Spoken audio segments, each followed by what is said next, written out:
What's up, everyone? Hoping everyone is having a good one. Notification squad, if you're one of the first ones to comment, or if you're the first one to comment in general, you will be getting a shout out in the next video. So make sure you guys comment something down below. We have a shout out to Godly Gamer 01, first one to comment in the previous episode.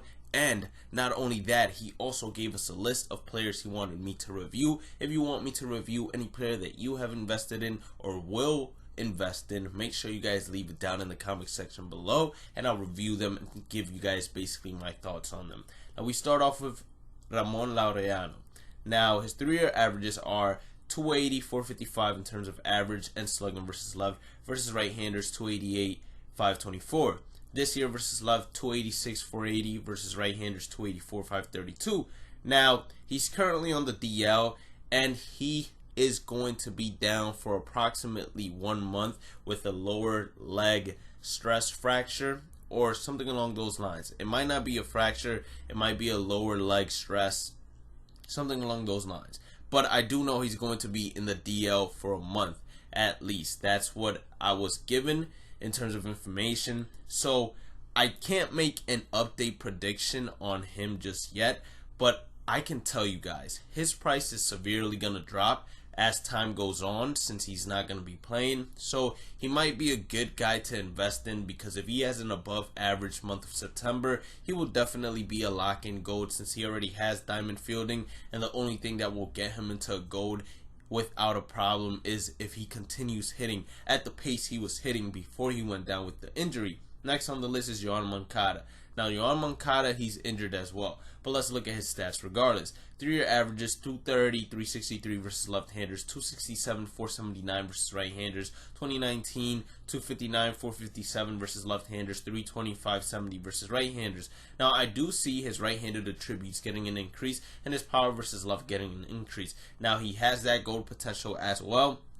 Unfortunately, he's injured at the current moment, but if he returns from injury and he has a good little hot streak, meaning a good 2 weeks where he's hitting over 300, slugging over 500, I do see that gold coming in for him, since he was already predicted to be a diamond in previous games in terms of what his overall progression would be in about 3 years. So I think they'll be a little more lenient towards Moncada just because of that. Next on the list is Daniel Murphy. Now his 3-year averages are 281, 428 in terms of left-handed hitting, versus right-handers he's 317, 529. This year he's hitting 308, 487 versus left-handers, 286, 488 versus right-handers.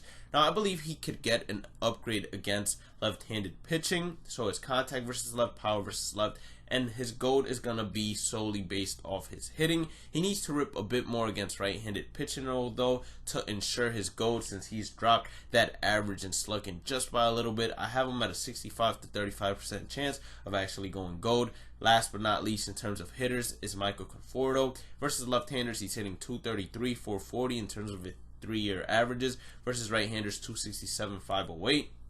This year versus left-handers, he's hitting 228, slugging 390, versus right-handers 266, slugging 523. So I don't really think he has much room for him to get an upgrade in terms of attributes versus right-handed pitching, or contact versus right, power versus right. So in order for him to even have an opportunity of going gold, he needs to either get really hot against left-handed pitching, which his numbers are atrocious, or he needs to have a hot 2 weeks in general where he's hitting over 330, slugging over 550 or something along those lines. That will definitely ensure his gold, but as of right now, he seems like a solid platoon hitter. Now let's go on to the pitching. So he gave us Caleb Smith. Caleb Smith 3-year averages are hits per 9, 7.88, K per 9, 9.94, walks per 9, 3.94, home run per 9 of 1.31.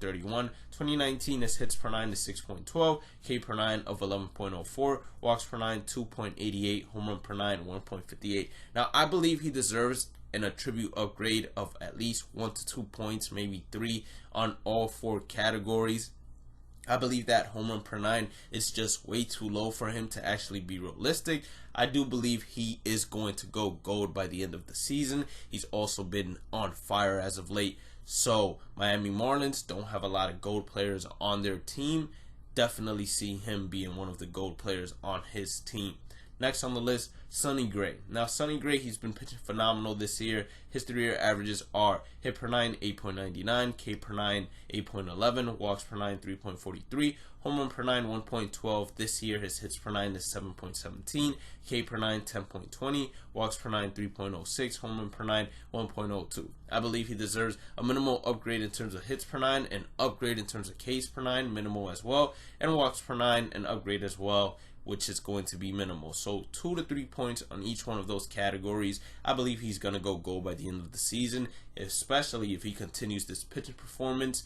Now, Cincinnati doesn't have a lot of gold players, so him continuing this pitching performance, I know they'll have Trevor Bauer now, but him continuing this ace performance of his, even though some people might not consider it an ace performance, maybe a number 2, number 3, but him continuing that, I definitely see gold in his future if he maintains this pitching performance. Anyways, hope you all enjoyed today's episode. If you did, make sure you guys hit that like button and red subscribe button before you actually sign off. Also, if you don't follow me on any social media, make sure you go ahead and follow me at BladeMiss on Twitter and Instagram, same name as the YouTube channel username. There I post a lot of exclusive content that I don't post on YouTube.